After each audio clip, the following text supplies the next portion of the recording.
Bonjour à tous les amis, Bezrat Hashem, on va continuer nos halachot dans tout ce qui est conflit financier. Cette semaine, Bezrat Hashem, le Rav Dov Horowitz, il a parlé d'un sujet très intéressant rapporté dans le Siman 224 de Rosh Mishpat. Un dîme qui peut nous arriver, vraiment un cas qu'on peut avoir de manière concrète. C'est au sujet de deux personnes qui vont s'échanger un objet, ils vont faire un échange, d'accord? C'est ce qu'on appelle Khalipin. Et dans la Gemara, c'est rapporté que Amachlif Para Bechamor, il y a écrit comme ça dans le traité Ktubot, que si maintenant il y a quelqu'un qui voudrait faire l'achat d'un âne et son ami souhaite faire l'achat donc d'une vache, ils peuvent se l'échanger. D'accord? Donc qu'est-ce qu'il va faire le Baal HaChamor, c'est-à-dire le propriétaire de l'âne? Il va aller chez la personne à qui ça appartient la vache, il va lui prendre donc la vache. Donc maintenant, il n'y a plus qu'à que le propriétaire de la vache vienne maintenant chez l'autre propriétaire et récupère son âne. Le problème c'est que lorsque il va venir pour récupérer, donc après que le Baal HaChamor, le propriétaire de l'âne, il est venu récupérer la vache, eh bien le propriétaire de la vache, il est parti pour récupérer son âne 1 ou 2 heures après, il se rend compte dans la maison du propriétaire de l'âne que l'âne, effectivement, il est mort. Eh bien on va faire Kaddish. Tov, qu'est-ce qu'on fait? Est-ce que cet âne-là, il est mort avant l'acquisition ou après l'acquisition? Parce qu'il faut savoir que selon la halakha, à partir du moment où il a été Machlif Para Bechamor, c'est-à-dire qu'il a fait l'échange, d'accord, même s'il n'y en a qu'un qui est venu et qui a fait Mishira, qui est venu, qui a récupéré son bien, eh bien l'autre, automatiquement, il a acquis son bien à lui, même s'il est encore chez l'autre. D'accord, en l'occurrence ici, le Baal HaChamor, donc le propriétaire de l'âne, il est venu, il a récupéré la vache. À partir du moment où il a été mosher, il a récupéré, et bien automatiquement le propriétaire de la vache, il est devenu l'heureux élu, il est devenu nouveau propriétaire de l'âne.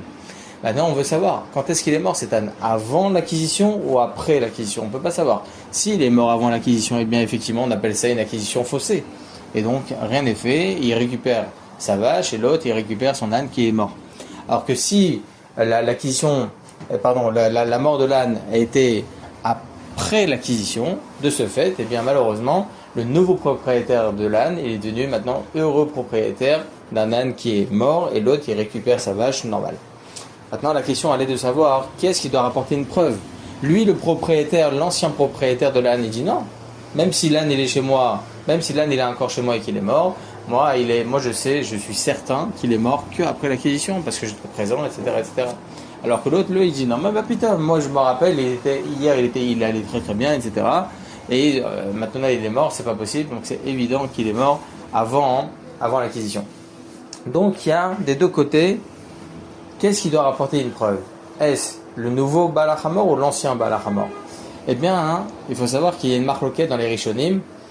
Avant que je vais vous rapporter la marloquette, on peut donner un cas, on va dire, plus concret. Une personne maintenant souhaite acheter un vélo et l'autre, il souhaite acheter une trottinette. Et ce sont deux personnes qui se connaissent. Ah, tu veux acheter un vélo? Moi, j'ai un vélo et j'aimerais le vendre. Ah, toi, tu as une trottinette? Moi, j'aimerais acheter une trottinette. Donc, ils veulent s'échanger les trucs. Donc, on va dire à 10h du matin, le propriétaire de la trottinette, eh bien, il va récupérer son vélo chez son ami.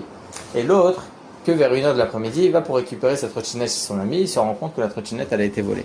Donc, ce serait quoi la halakha? Qu'est-ce qui doit rapporter une preuve? Étant donné qu'il a déjà été mosher, il a déjà pris son vélo, l'acquisition a été faite. Quand est-ce maintenant ça a été volé, cette trottinette? On ne sait pas. Avant l'acquisition, après l'acquisition. Halakha lema, il y a une marloquette dans les Rishonim. Selon le Rambam, c'est d'ailleurs aussi l'opinion de jury selon certains poskim, c'est-à-dire ce qu'il dit le Bet Yosef, et bien selon le Rambam et le Rif, il faut savoir que selon la halakha, on suit et fonolad asafek, où le doute il a été créé, où le doute est. Si le doute il est encore chez le propriétaire, l'ancien propriétaire, en l'occurrence par rapport à l'âne il est mort chez son ancien propriétaire, donc en l'occurrence c'est à son ancien propriétaire de rapporter une preuve qu'effectivement il est mort qu'après l'acquisition. Alors que selon le Roche et les Tosafot, non. À partir du moment où l'acquisition elle a été faite, c'est vrai que la Moutal Bessafek, c'est à l'endroit où il était Moutal Bessafek, là où il y a eu le doute, eh bien c'est à lui de rapporter la preuve. C'est pas l'endroit du doute, c'est à qui ça appartenait à l'endroit lorsque le doute il a été créé. Étant donné que l'acquisition elle a été faite, selon le Roche et Tosafot, eh bien c'est au nouveau propriétaire de rapporter une preuve. Alors, c'est Maran HaShulchan Aruch dans le Siman 224, il tranche à Acha comme le Rambam et le Rif, qu'effectivement, là où il y a le doute, eh bien c'est à cet endroit physiquement que c'est le propriétaire de cet endroit qui doit rapporter la preuve. En l'occurrence, eh bien c'est le propriétaire de la trottinette, ou bien là en l'occurrence selon Agmara, c'est le propriétaire de l'âne, étant donné qu'il est mort chez son ancien propriétaire.